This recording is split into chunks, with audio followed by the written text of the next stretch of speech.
ఒక విషయం మనం ఇప్పుడు క్లియర్‌గా మాట్లాడుకోవాల్సిన సందర్భం వచ్చింది. ఎందుకంటే, చంద్రబాబు నాయుడు గారు చాలా విషనరీ, చాలా తెలివిగల రాజకీయ నాయకుడని ఆయనకి ఆయన చెప్పుకోవడంతో పాటు, ఆయన చెప్పిన మాటల్ని చాలామంది ఆయన అనుచరులు కానీ, టీడీపీ పార్టీ వారు కానీ మాట్లాడుతూ ఉంటారు. తప్పేం లేదు. ఒక నాయకుడి పైన ప్రతి ఒక్కరికి అంత నమ్మకం ఉండొచ్చు. ఆ నమ్మకాన్ని వాళ్ళు ముందుకు తీసుకెళ్తూ ఉండొచ్చు. కానీ ఈయన చేసినటువంటి తప్పులు కూడా ఉన్నాయంటూ కొంతమంది కొంతకాలంగా మీడియా ఛానల్లో మాట్లాడుతూ ఉన్నారు. అయితే ఈ వార్తలు ఎందుకు బయటికి రావట్లేదు?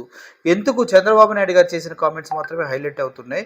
ఎందుకు వీరు చేసిన కామెంట్స్ ఏవి హైలైట్ అవ్వట్లేదంటే ఇప్పుడున్న మీడియా మొత్తం కూడా చంద్రబాబు నాయుడు గారి కన్సర్న్లో ఆయన చెప్పినట్టుగా వింటూ ఆయన వార్తల్ని ప్రచురిస్తూ అలా ముందుకు వెళ్తున్నారు కాబట్టే ఆ వార్తలన్నీ ముందుకు రావట్లేదని చెప్తూ ఉన్నారు. వాస్తవాలు మనం గమనించినట్లయితే రాబోయే రోజుల్లో చంద్రబాబు నాయుడు గారి వార్తలు కూడా సోషల్ మీడియా ద్వారా బయటకు వస్తాయి అనేది మాత్రం వాస్తవం. ఎందుకంటే ఒక వ్యక్తి ఎంత కంట్రోల్ చేసినా మెయిన్ స్ట్రీమ్ మీడియాని కొనగలరు కానీ సోషల్ మీడియాని కొనలేరు అనేది మాత్రం వాస్తవం.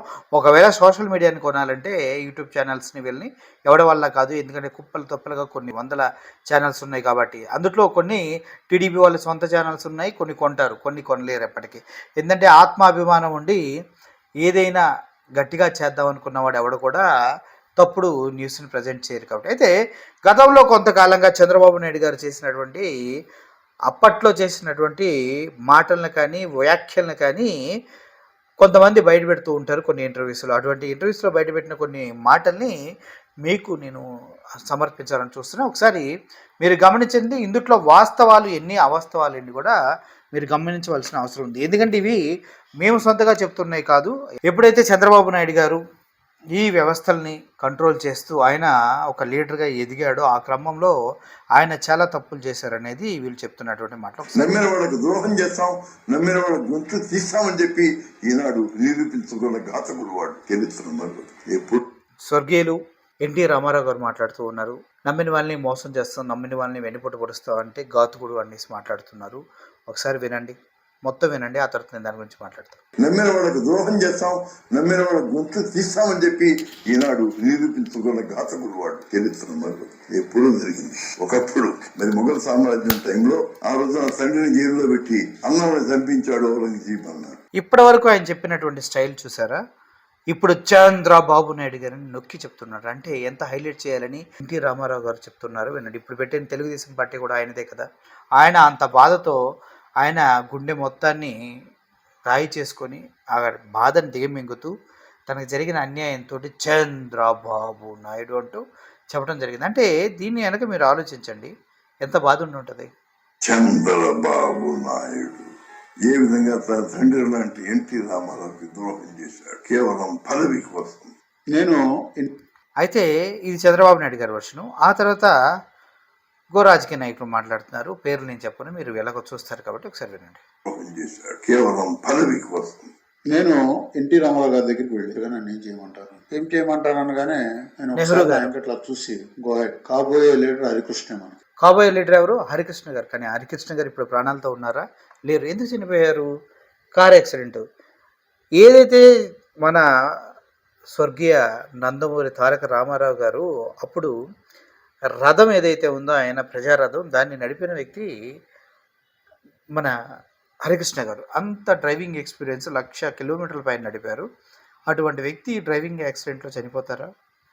చనిపోయారు. మరి దాని గురించి కూడా నెహ్రూ మాట్లాడుతున్నారు వినండి. వాళ్ళందరినీ కోఆపరేట్ చేయమని హరికృష్ణ నాయకుడు అని చెప్పాడు. హరికృష్ణ నాయకుడు అయ్యాడు, కానీ అది ఎవరికి నచ్చలేదు. వాడు ఒక ముద్దులని ఒక ముద్దు మన నెత్తిమే పెడితే మనం మొయ్యాలా అన్నాడు. ఆడో ముద్ది ఎల్ల కొడుకు, ఇలా ముద్దు నాయకుల కొడుకు, వీళ్ళిద్దరిని తీసుకొచ్చి మన నెత్తి మీద పెడితే మనం మొయ్యాలా అన్నారట. ఎవరు? చంద్రబాబు. విన్నారు కదా, ఎవరన్నారు? చంద్రబాబు నాయుడు గారు అన్నారంట. ఆలోచించండి ఒకసారి. చంద్రబాబు. ఇక్కడతో నెహ్రూ గారు మాట్లాడింది మనం విన్నాం.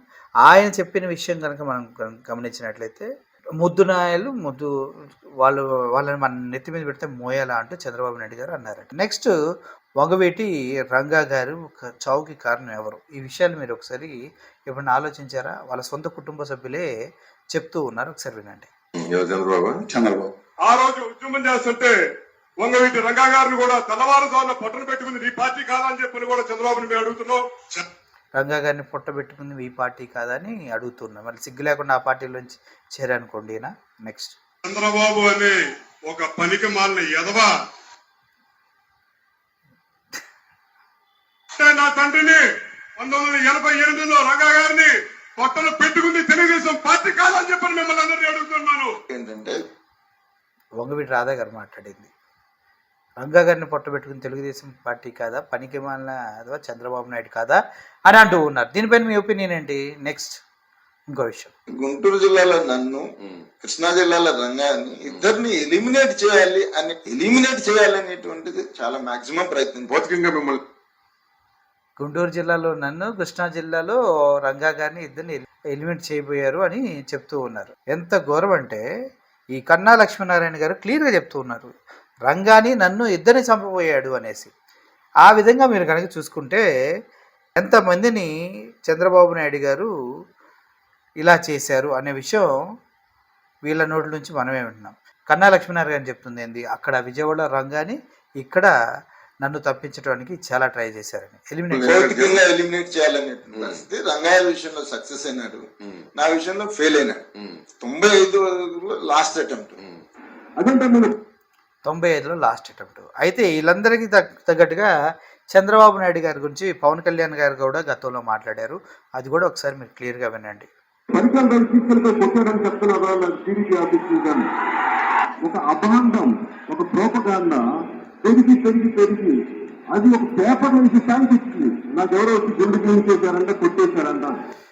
పటేల్ రవి పవన్ కళ్యాణ్ గారిని తీసుకెళ్ళి గుండు కొట్టించాడంట అనే విషయాన్ని వాళ్ళ టీడీపీ పార్టీకి సంబంధించిన టీవీ ఛానల్లో పేపర్లో వేయటం వల్ల ఆ ప్రోపగాండ కాస్త నిజమని ఒప్పుకునేంత స్థాయికి వెళ్ళింది అంటూ పవన్ కళ్యాణ్ గారు గతంలో మాట్లాడినటువంటి మాటలు అనమాట ఇవి.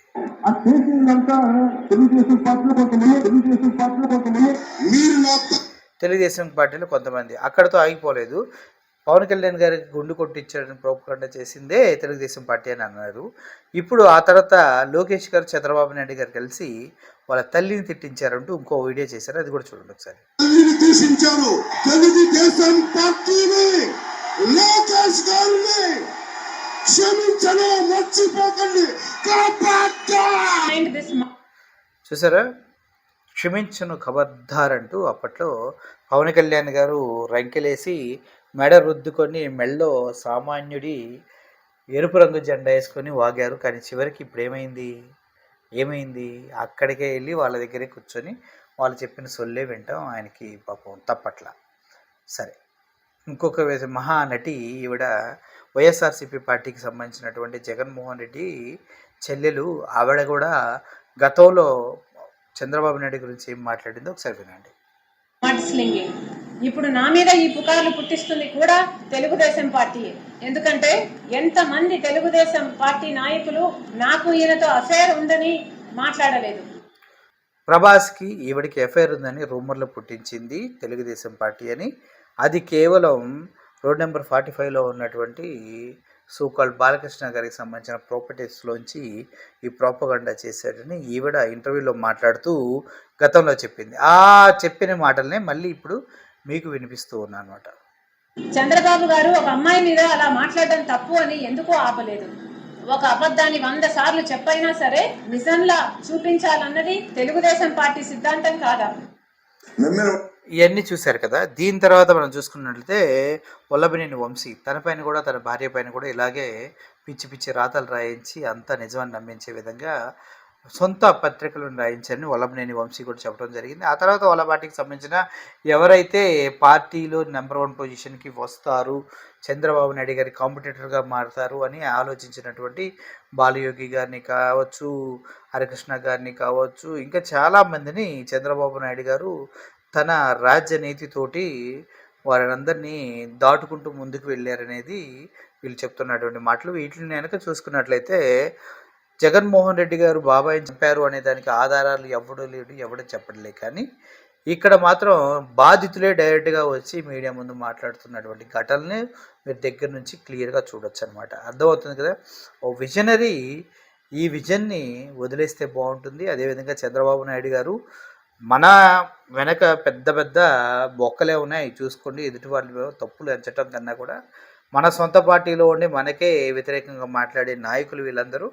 వీళ్ళ గురించి ఒకసారి ఆలోచించుకోండి. మనమేంటో, మన సిన్సియారిటీ ఏంటో, మన విజనరీ ఏంటో, మన బ్రతికేంటో కూడా తెలుస్తుందని సవినీయంగా విన్నవించుకుంటూ, ఇదంతా ప్రజల పక్షంగా వాళ్ళు మాట్లాడిన మాటలు కాబట్టి మీకే అందిస్తూ సెలవు తీసుకున్నాను. Thank you for watching this video.